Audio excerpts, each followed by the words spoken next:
Playback.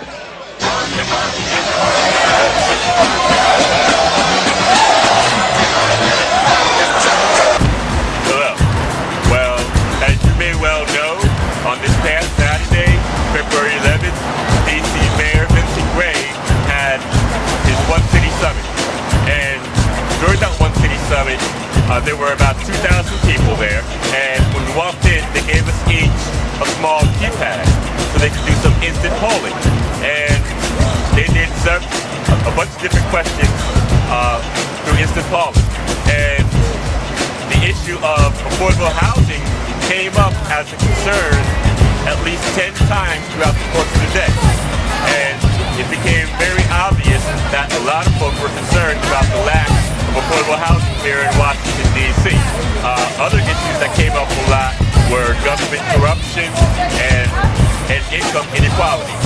And well, I was a bit disappointed toward the end of the summit because Mayor Gray gave closing remarks.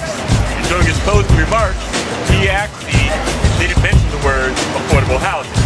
So even though the people who voted said they were concerned about it, he never mentioned that.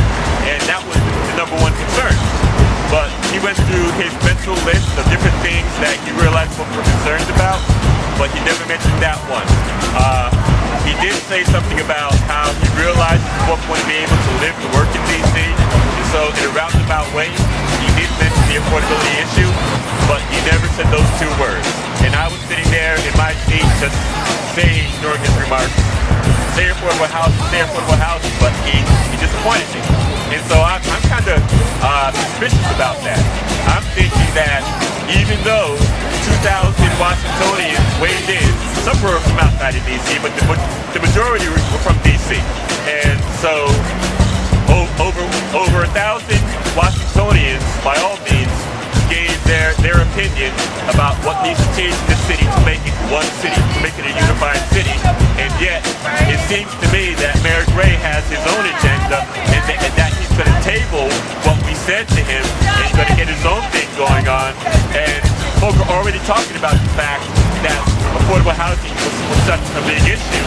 And they're all saying, what I said to him before I left is that we're going to be watching you and we're going to see if you implement what we said, and he's going to have another summit next year, and hopefully when we go back next year, he will have followed through on what people said they want, and if he hasn't, we're going to give him a low score, and we're going to know that he's just a bunch of bull.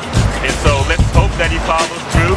Let's put pressure on him. Right now we're in the budget season, and what's good about this budget season is that many of the advocates for the poor and for the homeless have begun to get involved early on. The mayor has to issue his budget by April 1st, and Washingtonians tend to come out during April and react to the budget. But this year, they're actually getting involved in the budget process. They're not waiting for him to issue the budget. They're actually getting involved during the budget making process. That's a good thing. And so anyway, we're going to see how much he follows through on what we said we want, and we're going to call BS what it is if he doesn't follow through. And so Mayor Gray has essentially raised the bar on himself. He essentially has created a situation where now we're going to hold him accountable and see what he does. So let's see how it works out. Let's hope that he does what we want. And let's not wait. Let's also get involved beginning now and really dig into him and make sure that he follows through. Let's stay on him.